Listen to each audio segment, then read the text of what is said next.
Good morning students. कैसे हो आप सब? मैं अच्छे से हूं, आप भी अच्छे ही होंगे।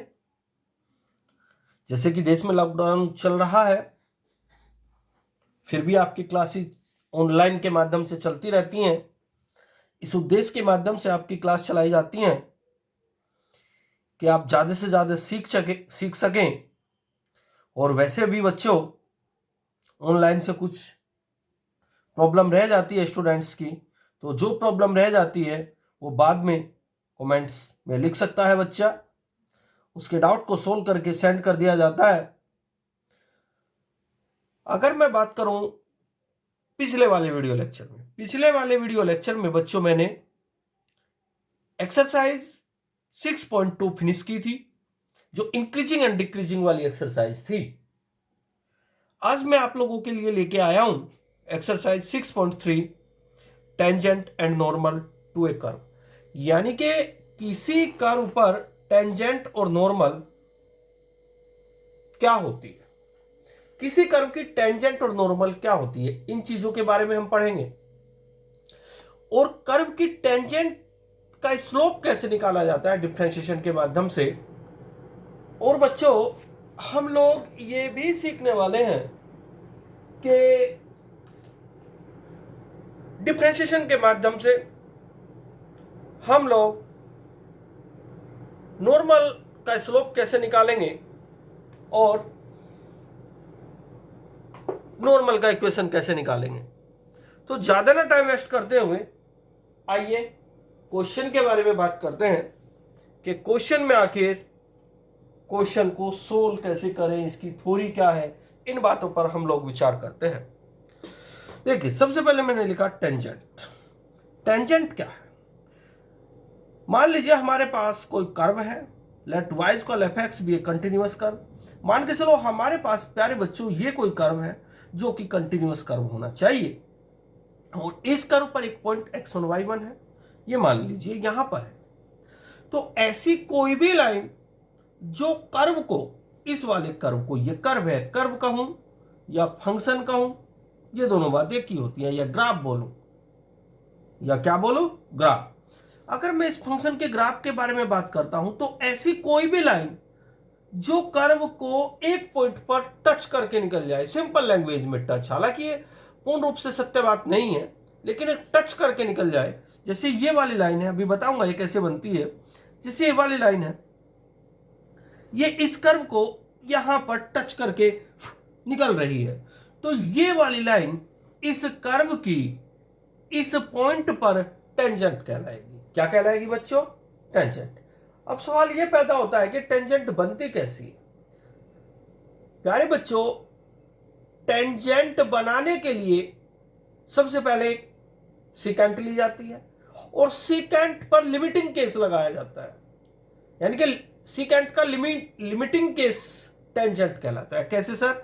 मान लीजिए मेरे पास ये कोई ऐसे टेंजेंट है और सीकेंट है, ऐसे ही कोई सीकेंट ऐसी लाइन होती है जो कर्व को 2 पॉइंट पर कट करके निकलती है। मान लीजिए मेरे पास यहां कोई ऐसी लाइन होगी और वो लाइन एक पॉइंट यहां पर और एक यहां पर, इन दोनों पॉइंटों पर कट करके बाहर निकल रही है। अगर मैं उसकी लेंथ लगातार कम करता चला जाऊं इंटरसेप्ट की, यानी कि यहां से यहां तक इंटरसेप्ट कहलाएगा, उस इंटरसेप्ट को ऐसे मूव करता चला जाऊं, तो आप देखेंगे यहां वाला पॉइंट इस पॉइंट के ऊपर आ जाएगा। तो अगर सीकेंट में लिमिटिंग लगाऊं, अर्थात वो पॉइंट अगर मैं बिल्कुल यहां इसके पास ले आऊं, तो वो सीकेंट ही टेंजेंट बनती है। अर्थात टेंजेंट का जन्म किससे हुआ? सीकेंट से बच्चों। किससे बच्चों? सीकेंट से। ये थोड़ी डीप बातें हैं, ये चीजें आपको तब सिखाई जाती है जब डिफरेंशिएशन में हम लोग डिफरेंशियलिटी पढ़ते हैं, वहां ये चीज क्लियर होती है। चलो, यहां पर इतना ध्यान रखना कि अगर हमारे पास ये कोई कंटिन्यूअस कर्व है और इस कंटिन्यूअस कर्व पर कोई एक ऐसी टेंजेंट, कोई एक ऐसी लाइन जो इस कर्व को छू करके निकल जाए, वो लाइन, ये वाली लाइन, जैसे इस कर्व को यहां पर छू कर निकल रही है, तो ये वाली लाइन इस कर्व की टेंजेंट है। क्या है बच्चों? टेंजेंट। अब ऐसी कोई लाइन जो इसी पॉइंट से गुजरे और टेंजेंट के साथ 90 डिग्री का एंगल बनाए, इसी पॉइंट से गुजरे जहां पर कर्व और टेंजेंट का मिलन हुआ था। कर्व ये है, टेंजेंट ये, दोनों एक दूसरे को कहां मिले थे? इस पॉइंट पर। तो ऐसी कोई लाइन जो इसी पॉइंट से गुजरे और टेंजेंट के साथ 90 डिग्री का एंगल बनाए, ये वाली लाइन इस कर्व की, इस वाले कर्व की नॉर्मल कहलाती है। अर्थात टेंजेंट और नॉर्मल के बीच हमेशा 90 डिग्री का एंगल होता है, दोनों एक दूसरे के परपेंडिकुलर होते हैं। ये तो आपको यहां तक, अभी तक मैंने जो बात बताई बच्चों, टेंजेंट क्या होती है, कर्व की कोई एक ऐसी लाइन जो उसको छू करके निकल जाए, टेंजेंट कहलाती है। नॉर्मल वो जो टेंजेंट के साथ 90 डिग्री का एंगल बनाए और उसी पॉइंट से गुजरे जहां पर टेंजेंट और कर्व एक दूसरे को मिले थे, तो वो वाली लाइन इस कर्व की नॉर्मल कहलाती है बच्चों। क्या कहलाती है? नॉर्मल। अब बात करते हैं इनकी कुछ पॉइंटों के बारे में। सबसे पहले मैंने बात लिखी हुई है, incline is theta and slope M is tan theta.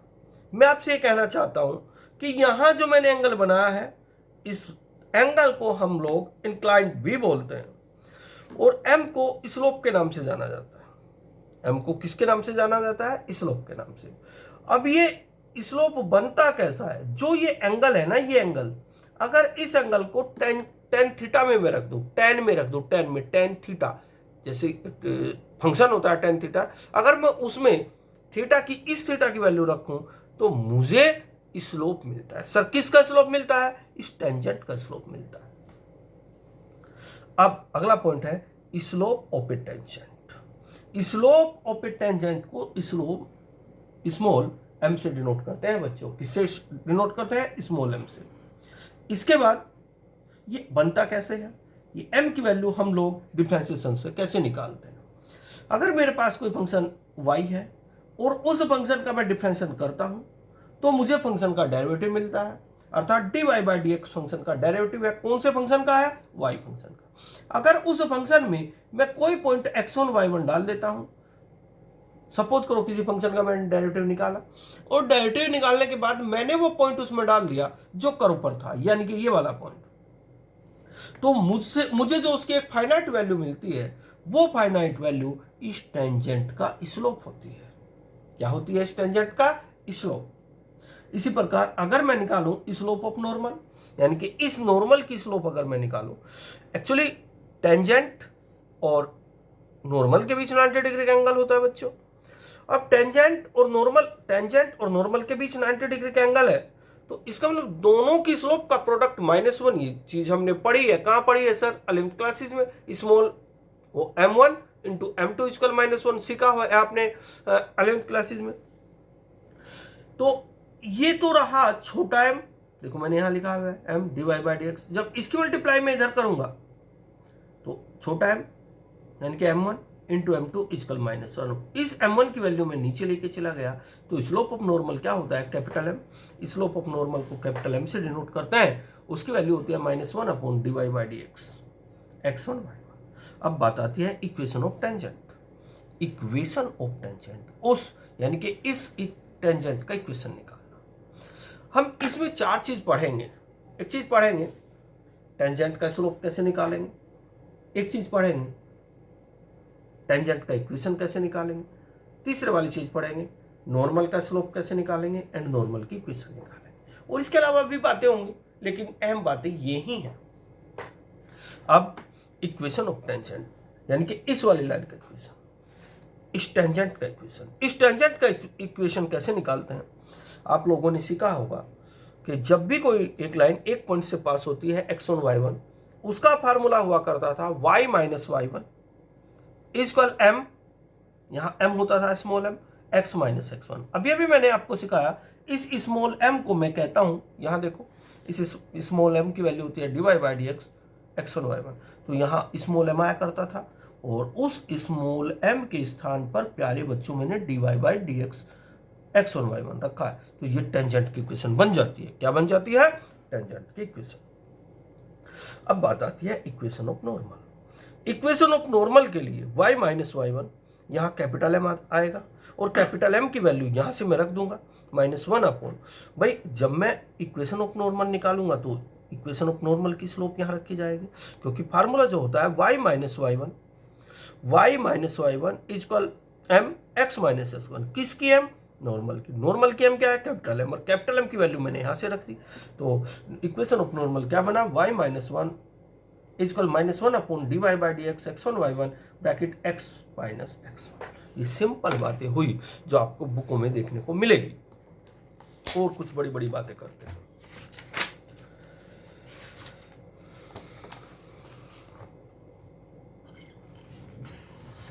देखो सबसे पहले मैंने लिखा, इसमें कुछ नोट हैं जो आपको एक बातें याद रखनी है, ये कैसे निकल करके आती हैं, कहाँ से इनका जन्म हुआ, इनके बारे में भी बातें करूंगा। If tangent parallel to X axis, यदि टेंजेंट एक्स एक्सिस के पैरेलल हो जाए तब m की वैल्यू 0 और dy by D X equal 0 होता है। सर क्यों होता है, अब यहां समझने की कोशिश कीजिए। टेंजेंट एक्स एक्सिस के पैरेलल है, यदि टेंजेंट एक्स एक्सिस के पैरेलल है, सपोज करो मेरे पास ये कोई कर्व है और यहां इसकी ये कोई टेंजेंट है ना, ये टेंजेंट एक्स एक्सिस के पैरेलल है। जब ये टेंजेंट एक्स एक्सिस के पैरेलल है तो एक्स एक्सिस और इसके बीच में कोई एंगल ही नहीं बनेगा, अर्थात थीटा की वैल्यू 0 हो जाएगी। अगर थीटा की वैल्यू 0 हो जाएगी तो इसकी टेंजेंट एम, किसी भी लाइन की टेंजेंट क्या होती है, एम इक्वल टेन, स्लोप क्या होती है, M equal tan theta. M equal theta कितना है 0, तो एम की वैल्यू क्या आ जाएगी, टेन 0, थीटा की वैल्यू डाली तो एम बराबर क्या निकल के आ जाएगा 0, और एम को अभी मैंने क्या पढ़ा, D Y by D X X one Y one is equal 0। अर्थात अगर कोई टेंजेंट एक्स एक्स के पैरेलल है तो उसमें D Y by D X X one Y one की वैल्यू हमेशा 0 होती है। बच्चों एक बार और सीखना, आपका पॉइंट था यदि टेंजेंट एक्स एक्स के पैरेलल हो, यदि टेंजेंट एक्स एक्स के पैरेलल हो तो D Y by D X के इक्वल 0 होता है। ये मान के चलो मेरे पास कोई कर्व है और इस कर्व में ये वाली टेंजेंट एक्स एक्स के पैरेलल है। चूंकि ये टेंजेंट एक्स एक्स के पैरेलल है तो इस टेंजेंट के और एक्स एक्सिस के बीच कोई एंगल ही नहीं बनेगा, तो थीटा कितना हो जाएगा 0। अब अगर मैं इसकी स्लोप निकालना चाहता हूं तो m इक्वल क्या होता है, टेन थीटा।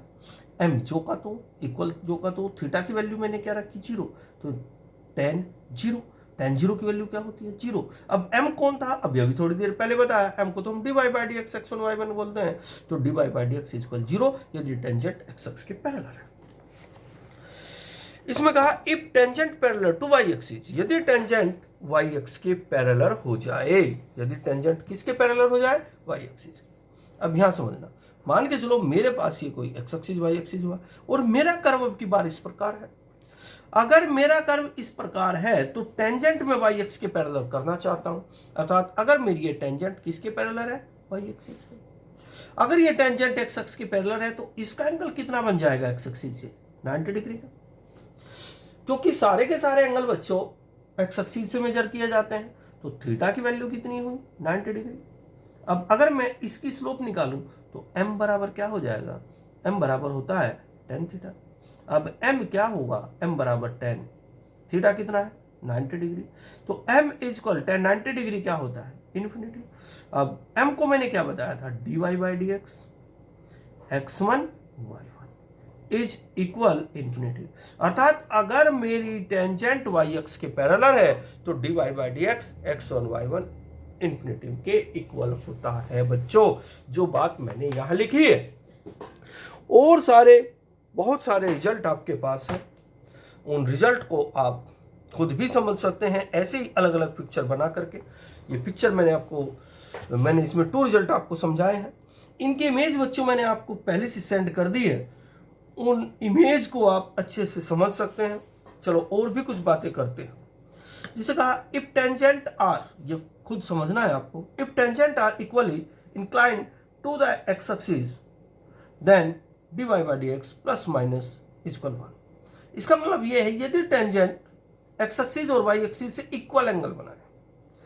अब ये मेरी कोई टेंजेंट है, इसका यहां का एंगल कितना है 45 डिग्री, यहां से एंगल कितना है 135 डिग्री, क्योंकि पूरा 180 होता है। अर्थात अगर इधर से मैं एंगल मेजर करूं 45 डिग्री, इधर से एंगल मेजर करूं 135 डिग्री। अगर इस एंगल को 10 में रखूं, tan 45 डिग्री 1 आता है, इसमें रखूं -1 आता है, यानी कि थीटा की वैल्यू -135 डिग्री रखूं -1 आता है। और tan थीटा को क्या बोलते हैं, D Y by D X, तो D Y by D X plus -1, इसलिए यहां प्लस -1 आया। If tangent have equal intercept on X axis then only dy by dx equal -1। इसका मतलब ये है यदि कोई टेंजेंट एक्सिस से इक्वल इंटरसेप्ट करती है, एक्सिस से इक्वल इंटरसेप्ट का मतलब यहां ओरिजिन होता है, अर्थात अगर यहां से यहां तक की डिस्टेंस और यहां से यहां तक की डिस्टेंस अगर ये इक्वल हो जाए, अगर ये वाली डिस्टेंस और ये वाली डिस्टेंस इक्वल होती है बच्चों, तो यहां वाला एंगल 145 डिग्री का होता है। कितना होता है? 135 डिग्री का बच्चों। कितना होता है? 135 डिग्री। अब यहां वाला एंगल 135 डिग्री का बना है, इस एंगल को 10 में रखिए, 10 कितना हो जाएगा? 135 डिग्री, और 10 135 डिग्री होता है -1, अर्थात m बराबर आया -1, और m को हम लोग बोलते हैं dy बाई dx, तो dy by dx equal -1। 2 result मैंने आपको समझाए, 3 रिजल्ट आपके लिए ऊपर छोड़े, एक रिजल्ट आपके लिए ये छोड़ा, और आज आपकी ये टेंजेंट और नॉर्मल की थोड़ी फिनिश हो चुकी है बच्चों। इसकी इमेज मैं पहले ही आपको सेंड कर चुका हूँ, इस वीडियो लेक्चर के माध्यम से आप इसको समझने की कोशिश करना। फिर भी कोई डाउट बनता है तो वो डाउट मुझे सेंड कर देना है, तुम्हारे डाउट को सोल्व करके बच्चों मैं सेंड कर दूंगा। Okay students, bye.